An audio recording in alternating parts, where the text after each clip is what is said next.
তুমি প্রতিদিন নিজেকে একটা মিথ্যা বলো, কাল থেকে শুরু করব, কিন্তু সেই কাল কখনো আসে না।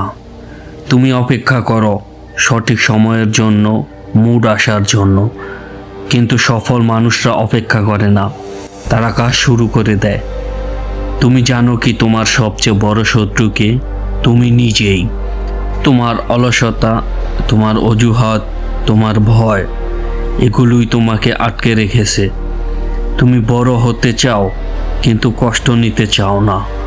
তুমি সফল হতে চাও কিন্তু পরিশ্রম করতে চাও না। এভাবে কখনো কিছু হবে না। মনে রেখো, ডিসিপ্লিন ব্রেস্ট মোটিভেশন। মোটিভেশন একদিন থাকে, আরেক দিন থাকে না। কিন্তু যদি তোমার ডিসিপ্লিন থাকে, তুমি প্রতিদিন এগোবে। সকাল হলে কাজ, মন না চাইলে কাজ, কষ্ট হলেও কাজ, কারণ তুমি জানো নো পেইন নো গেইন।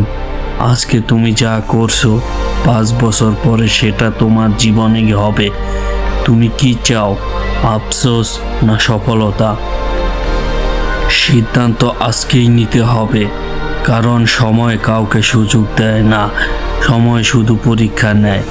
তুমি কি সেই পরীক্ষায় পাশ করবে, নাকি আবার বলবে কাল থেকে শুরু করব?